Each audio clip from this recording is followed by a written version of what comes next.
Hello friends, welcome back to MKB English.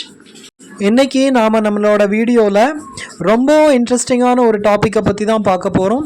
But அதுக்கு முன்னாடி நான் இதையும் சொல்லிடுறேன். நான் பிகினர்ஸ்க்காக 45 டேஸ் ஸ்போக்கன் இங்கிலீஷ் கிளாஸை ஸ்டார்ட் பண்ணியிருக்கேன் ஃப்ரெண்ட்ஸ்.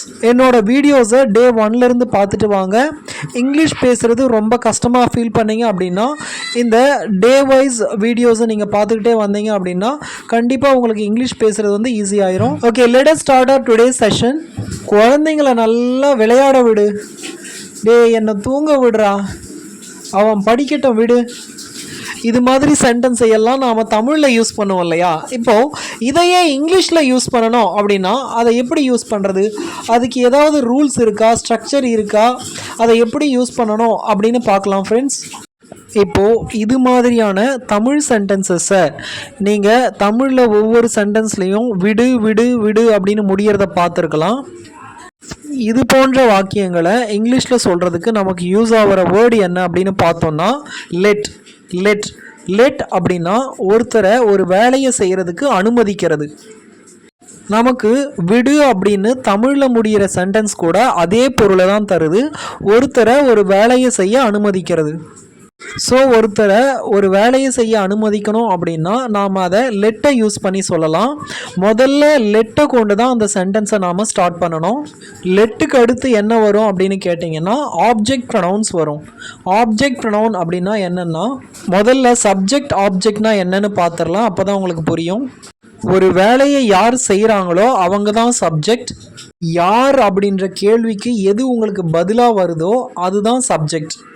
அதே போல் யாரை, யாருக்கு, இந்த கேள்விக்கு எது பதிலாக வருதோ அதுதான் ஆப்ஜெக்ட். ஐ டோல்டு ஹிம், இங்கே நான் அவனுக்கு சொன்னேன் அப்படின்னு அர்த்தம். இதில் யார் சொன்னது? ஐ.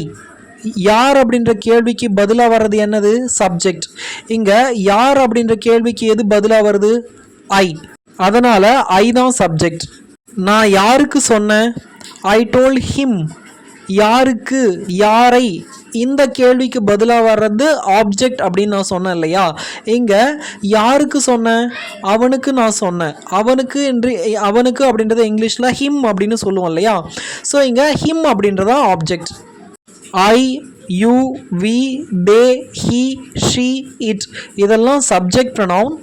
Me, you, us, him, her, them, it இதெல்லாம் ஆப்ஜெக்ட் ப்ரொனவுன். இப்போ நாம் பார்த்துக்கிட்டு இருக்கிற சுச்சுவேஷனுக்கு லெட்டுக்கு அடுத்து ஆப்ஜெக்ட் ப்ரொனவுன் வரணும். ஒருத்தரை ஒரு செயல் செய்ய அனுமதிக்கிறதுக்கு நாம் அதை இங்கிலீஷில் சொல்லும்போது லெட்டை கொண்டு நாம் சொல்லலாம். லெட் முதல்ல வரணும், அதுக்கு அடுத்து நாம் இப்போ பார்த்த ஆப்ஜெக்ட் ப்ரொனவுன் ரெண்டாவதாக வரணும். அதுக்கடுத்து என்ன வரும் அப்படின்னா நாம் என்ன செயல் செய்ய விரும்புகிறோமோ அந்த செயல் வரும். குழந்தைங்களை விளையாட விடு. குழந்தைங்களை இங்கிலீஷில் என்ன சொல்லுவோம் அப்படின்னா சில்ட்ரன் அப்படின்னு சொல்லுவோம். முதல்ல என்ன வரும் அப்படின்னா ஆஸ் யூஷுவலாக நாம் பார்த்த மாதிரி முதல்ல லெட் வரும். லெட்டுக்கு அடுத்து ஆப்ஜெக்ட் ப்ரொனவுன் இருந்தது அப்படின்னா ஆப்ஜெக்ட் ப்ரொனவுன் வரும், அதாவது மீ, அஸ், தெம் இதெல்லாம் வரும். அப்படி இல்லை அப்படின்னா அங்கேயே சில்ட்ரன் அப்படின்ற வேர்டு கொடுத்துட்டதுனால, குழந்தைகள் அப்படின்ற வேர்டு கொடுத்துட்டதுனால அது அப்படியே வந்துடும். ஸோ முதல்ல லெட் வரும், அதுக்கடுத்து சில்ட்ரன் வரும். லெட் த சில்ட்ரன், விளையாடுறத இங்கிலீஷில் ப்ளே அப்படின்னு சொல்லுவோம். Let the children play. நீங்கள் V1 தான் யூஸ் பண்ணணும், அதாவது ப்ளே V1 இல்லையா? இந்த V1 தான் யூஸ் பண்ணணும். Played, play, played, played, playing இதில் இந்த நாலு ஃபார்மில் நீங்கள் V1 தான் யூஸ் பண்ணணும். ஸோ குழந்தைங்களை விளையாட விடு, லெட் த சில்ட்ரன் ப்ளே. அவனை தூங்க விடு, லெட் ஹிம் ஸ்லீப். இங்கே லெட்டுக்கு அடுத்து நான் சொன்ன மாதிரி ஆப்ஜெக்ட் ப்ரொனவுன் வந்திருக்கிறத கவனிக்கலாம். ஹீ வந்து சப்ஜெக்ட் ப்ரொனவுன், அதோட ஆப்ஜெக்ட் ப்ரொனவுன் என்ன அப்படின்னு கேட்டிங்கன்னா ஹிம். முதல்ல லெட் வரும், அதுக்கு அடுத்து ஆப்ஜெக்ட் ப்ரொனவுன் வரும், லெட் ஹிம். அதுக்கு அடுத்து அவங்க என்ன செய்கிறாங்களோ அது வரும். அவனை தூங்க விடு. இங்கே தூங்குறது வந்து ஒரு செயல் இல்லையா? ஸோ இதுதான் மூணாவதாக வரும். முதல்ல லெட், அதுக்கு அடுத்து ஆப்ஜெக்ட் ப்ரொனவுன், அதுக்கு அடுத்து செயல். Let him sleep, let him sleep.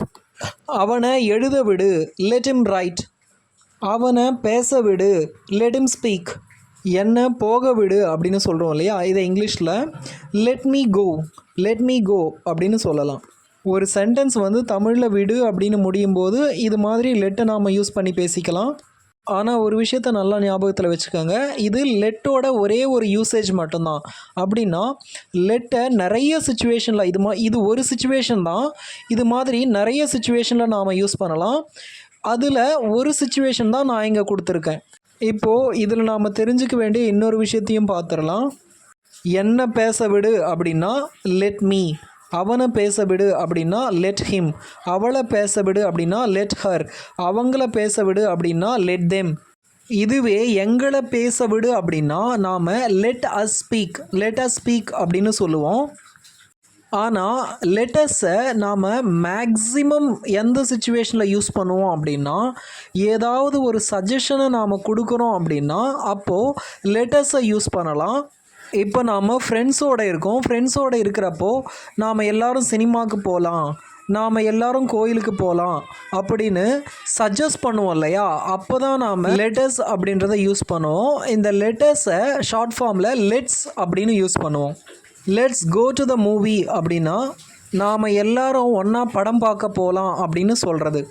Let us go to the park அப்படி இல்லைன்னா let's go to the park அப்படின்னா நாம் எல்லாரும் ஒன்றா பார்க்குக்கு போகலாம் அப்படின்னு அர்த்தம். இந்த லெட்டுக்கும் லெட்டஸ்க்கும் இருக்கிற வித்தியாசத்தை நல்லா புரிஞ்சுக்கோங்க ஃப்ரெண்ட்ஸ். நாம் முதல்ல லெட்டை பற்றி பார்த்தோம் இல்லையா, அங்கே ஒருத்தரை ஒரு செயல் செய்கிறதுக்கு நாம் அனுமதிக்கிறோம், அவங்கள செய்ய விடுறோம், அப்போ தான் லெட்டை யூஸ் பண்ணுவோம். ஆனால் லெட்டஸ் அப்படின்றது ஒரு சஜஷனை நாம் எக்ஸ்ப்ரெஸ் பண்ணுறப்போ, ஒரு விஷயத்தை நாம் எல்லாரும் சேர்ந்து செய்யலாம் அப்படின்னு சொல்கிறப்போ, நம்மளோட ஒப்பீனியனை சொல்கிறப்போ, நம்மளோட சஜஷனை சொல்கிறப்போ, நாம் எல்லாரும் சேர்ந்து செய்யலாம் அப்படின்னு சொல்கிறப்போ தான் நாம் லெட்டஸை யூஸ் பண்ணுவோம். அவ்வளோதான் ஃப்ரெண்ட்ஸ். இந்த வீடியோ உங்களுக்கு பிடிச்சிருந்தது அப்படின்னா லைக் பண்ணுங்கள், மறக்காமல் என்னோடய சேனலுக்கு சப்ஸ்கிரைப் பண்ணுங்கள் ஃப்ரெண்ட்ஸ். தேங்க்யூ.